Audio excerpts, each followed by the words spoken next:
So my failures, what failures? And when you say failure, you know, and you think of leadership, you don't think of it being synonymous, right? Because we all think of like leaders not failing. Excuse me. But my, I'd say my biggest fail was a kid that got kicked out, right? And I blame myself for this guy getting kicked out for months at a time. Young airman, you know, I was still a staff sergeant, still growing. You know, I was fresh.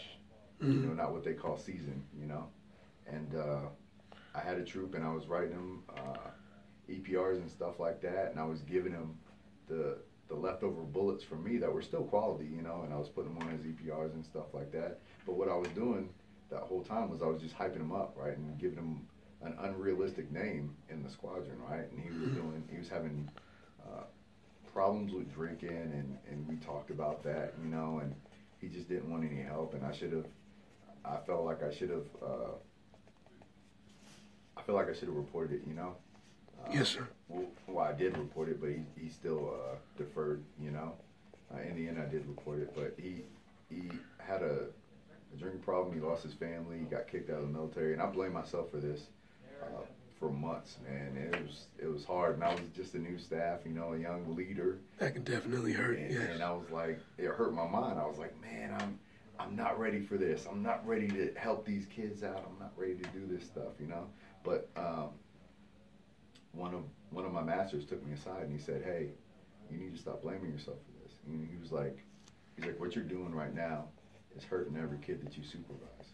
You know, not only that, you got to pick yourself up by your bootstraps." And he said, "Furthermore, this isn't your fault." He said, "This guy had drinking problems." He was like, "You tried to help him. You were over his house at night. You know, you give him rides. You were going that extra mile." He was like, "You went that extra mile for him."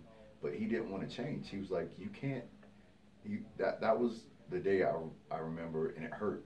You know, I realized as a leader, you can't help everyone. Right. You can't save everyone. Everybody's got their own life to lead, and they make their own decisions, right? These guys leave here at the end of the duty day at 3 o'clock. I don't know what happens in their house, you know?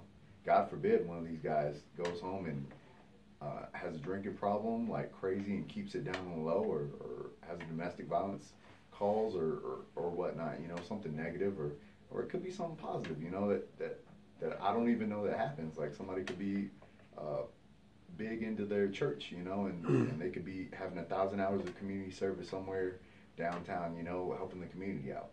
But these are things that we don't know about. We should ask as leaders, right? Do you have a problem?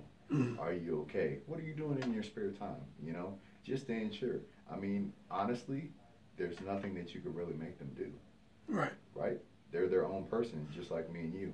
But you just try to help them out the best that you can. And even if they get kicked out of the military, you know, I still got that guy into a drinking program back in the States. We still talk, and he's clean now. He's sober.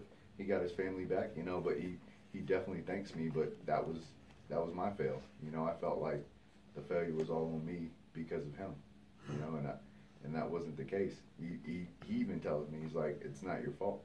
Right. You didn't make any of these decisions. You didn't make me drink. You weren't sitting there, you know, with a gun to my head saying, 'Hey, treat your family like crap,' you know." But he said it is what it is, so he's forgiven himself, and I've forgiven myself, and we're moving forward. We're still cool. Good.